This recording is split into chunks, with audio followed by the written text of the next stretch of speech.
Sí que foi unha sorpresa porque mira que pensábamos que por unha vez íbamos a ter éxito e se iba a apoiar algunha das nosas propostas, porque realmente resulta difícil entender a negativa do Partido Popular a poñer un só euro a mellorar o Parque do Pasatempo. Tampouco entendemos cales son os motivos que justifican que non queiran incoar o expediente, cando, como aquí se dixo, a legalidade vixente establece que a Xunta ten a responsabilidade última do patrimonio de Galicia. En definitiva, que boas palabras, sí, pero nin recursos, nin siquiera algo que non costaría ningún diñeiro, que sería que a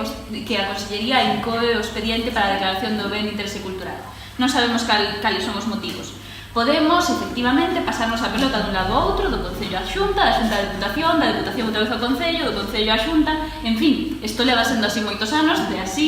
de aí que teñamos a situación que temos no Parque do Pasatempo, que se cae a cachos. Pero bueno, podemos efectivamente mirar a outro lado. Nos pensamos que podemos tamén, e por iso trouxemos aquí esta proposta,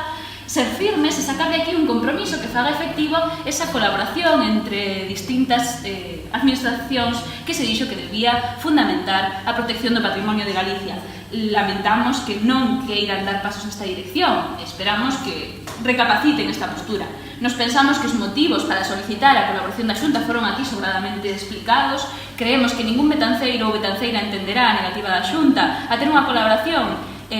para a recuperación deste xardín, que, como digo, seguirá pasando o tempo por el, saben de sobra que o Concello non ten a capacidade orzamentaria suficiente para facer fronte a un proxecto de tanto diñeiro e a Xunta efectivamente debería asumir as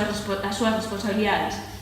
Respecto ás emendas presentadas, vamos a aceptar a emenda de adición do PSDG e respecto á emenda do BNG, como falaba agora coa deputada Olaya Rodil,